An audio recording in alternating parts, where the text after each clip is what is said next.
Hey, what's going on guys, it's FPL Yusuf here and welcome back to another video on my YouTube channel. Today I'm going to be bringing you guys a little bit of a mixture of video. It's going to be my updated draft but also a bench boost for game week 1 as well. I am contemplating doing that this season. It's something which we really haven't used over the last few seasons, but I do think with the way the fixtures fall this year, this one could be quite a good opportunity. So we've got a lot to discuss in this video.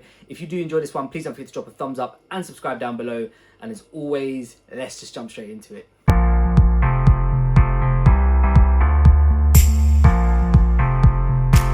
Hey, welcome back guys. Thank you so much for being here with me today on my YouTube channel for another video. So as I said in the intro, this one's going to be a little bit of a two-part video. It's going to be an updated FPL draft with the team that I actually am contemplating using for game week 1 at the end of this week, but also it's going to be all around a bench boost for game week 1 as well. So let's start off with the goalkeepers first, as obviously both of them are going to be very useful in this potential bench boost for game week 1. We'll start off with our starting keeper, which is James Trafford, and on the bench we've got Lamens from Man United. And the reason why I've gone for these two is one, because they both got good opening fixtures. The only downside to it is that they are both away from home. Trafford's going away to Nottingham Forest, who obviously they've got Glasner, but we don't know how they're going to play. And then Lamens is obviously going away to Hull, which on paper is probably one of the better fixtures you want to start the season with. So both of them have got a decent chance of a clean sheet. Trafford, I do like him as a pick because I think in games where he keeps clean sheets, he's probably going to end up getting a lot of save points. And, that usually comes with bonus points. And then obviously you're sort of looking between a 7 to a 10-digit haul anytime that Leeds sort of keep a clean sheet, and they are a very good defence. Lamens, on the other hand, I'm a little bit more worried about Man United than I am Leeds for some reason, even though Man United have got the easier fixture. They haven't really looked that great defensively in pre-season, but the opening two for them just makes a lot of sense. And the reason why I've gone for these two in particular is that they rotate very nicely for the first sort of 5-6 weeks. I think a lot of people who are looking at a bench boost will probably end up looking at an early wildcard, maybe in and around the sort of first international break, I think around game week 3-4. So these two kind of just put my mind at ease in terms of going forward. I can just sort of rotate whichever one's got the better fixture and know that even if I don't play an early wildcard, I'll be fine till about game week 6 as well. So James Trafford and Lamens from Man United are my two goalkeepers. Right, that brings us nicely onto the defence. Now, I have gone for double Arsenal defence. Calafiori is pretty much a lock for me. I think he's going to be starting at left back. I don't expect him to get 90 minutes in these games, so just err on the side of caution with that, which I do. In an ideal world, you want to see him play 90 minutes. He's not a DEFCON man, so he's going to be there for his goals and his assists. As we saw in the Community Shield, the positions he takes up are crazy. He plays striker, he plays left wing, he plays attacking mid. He's everywhere. Obviously, Arsenal got such a good backstory for clean sheets as well, so on that hand, if he does get pulled off after the 60th minute, you're pretty much banking a clean sheet, which obviously, if they did go on to lose it, if you're in a Gabriel, if you're in a Mosquera, obviously, you'd be up with Calafiori.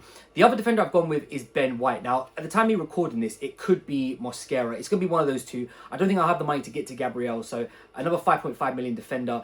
The reason why I've gone for Ben White over Mosquera is in the Community Shield, Ben White actually got 11 DEFCONs, and he was the only one to hit DEFCONs. Now, I don't expect that every week. Obviously, he's playing right back against Jeremy Doku, against Nico O'Reilly, so he's going to have a lot of action down his side. But also, what I was noticing with him is the positions he's taking up as well. When Calafiori goes forward, he's sitting back a bit, but when he goes forward, Calafiori's sitting back. So one of them two is always very high up the pitch. And I do expect, Ben White, we know, especially from seasons gone past, how good his final delivery is as well when he's in and around that 6-yard box. So for me, I just think the upside for him is there. And I do expect, in the next couple of weeks, if I do wildcard early, I probably will end up swapping him out for Gabriel, because by then Timber should be sort of getting ready, or at least near enough coming back. So it is a short-term hold with Ben White, but I do think a double Arsenal defence to start the season, especially at Coventry at home, will get you off to a very, very good start. Harry Maguire is in there for us now, same as Lamens. I am a little bit cautious about Man United's defence. Obviously, I am doubling up, which means I'm doubling up on two different defences. So this strategy really is high risk, high reward.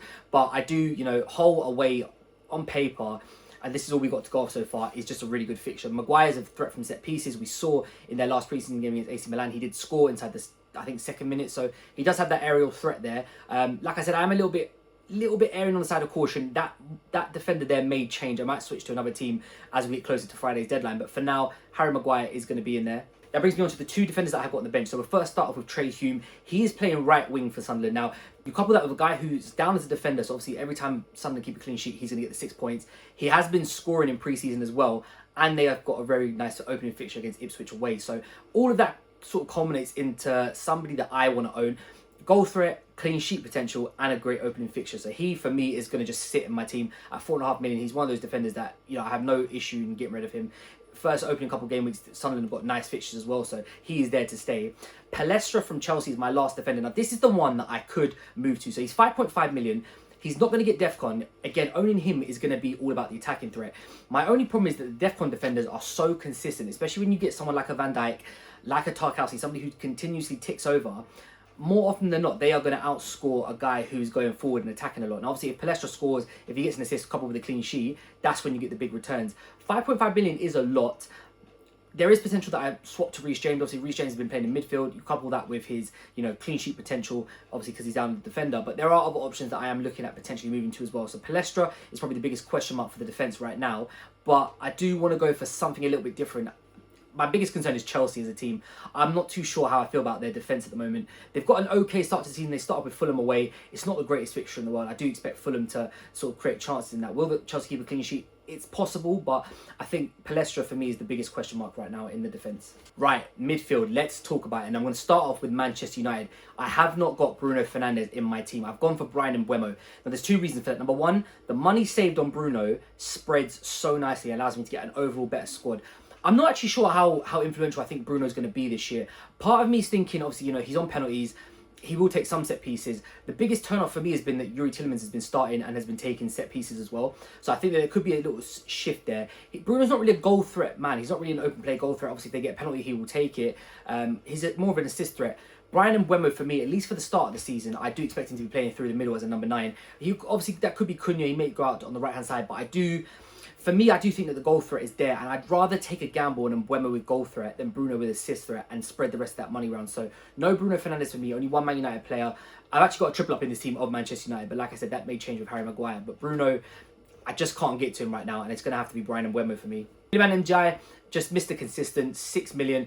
I'm going to keep him for the foreseeable future, so I'm not really too fussed about him. He's just going to be there. He's on penalties. If Everton scores, likely he's going to play a part in it, so he's fine just to stay there right now. Christoph Zolis. Now, this is the big one. 6.5 million, Arsenal attacker. Now, I was a bit unsure a couple of weeks ago about him because, Martinelli was there. Trossard was still there at this point. Obviously, Trossard's gone now, and there's a lot of sort of talk around Martinelli. The big thing for me was not only did he get 2 assists in the Community Shield and he looked very good, he played 90 minutes. Now, Arsenal, if Martinelli's not in the squad, they haven't actually got another left winger. I know Eze can play in that position, but I don't see Eze coming on the left-hand side. So for right now, I think Christoph Zolis, at least for the start of the season, if Arsenal go out and sign someone else, maybe, or if Martinelli ends up staying once the window's shut, then obviously there could be rotation for minutes. But I think for right now, Coventry at home first game week, I'm more than happy to take a punt on him. So he is going to be in my team. Whether he stays there long term or not is a different question. Obviously, if I go for an early wild card, he may just come out anyway. But for the opening game against Coventry and how he started in that Community Shield, I definitely want a piece of him. He's got a great assist threat, great goal threat as well, as we've seen over the past few seasons with his stats. So yeah, for me, I am going to take the gamble on him. Now, the last two, Phil Foden and Dominic Szoboszlai. Now, Szoboszlai, for me, this one could be a swap between him and Florian Wirtz. I haven't decided 100% yet. The reason why I've got Szoboszlai in there at the moment is just because he plays 90 minutes, whereas Florian Wirtz doesn't. Wirtz has probably got a bit more open play threat from goal because he's playing the number 10, whereas Szoboszlai, will be on free kicks, some set pieces as well. If Isak's not on the pitch, I could see him taking penalties too. So yeah, we'll have to keep an eye on that one. But right now, Szoboszlai is in my team, but that one easily could change to Florian Wirtz. Now, Phil Foden is the biggest interesting one for me. Manchester City played Coventry in game week 3. They open up the season against Bournemouth. Now, I personally think Phil Foden's going to get minutes, and I do think he's going to play consistently in that number 10 role. Man City, obviously, in the Community Shield looked terrible. Arsenal just absolutely battered them 3-0. It is Arsenal's defence. Arsenal defence is the best in the world. It's not even the best in the league. It is the best in the world. So Man City aren't going to be playing against that every week.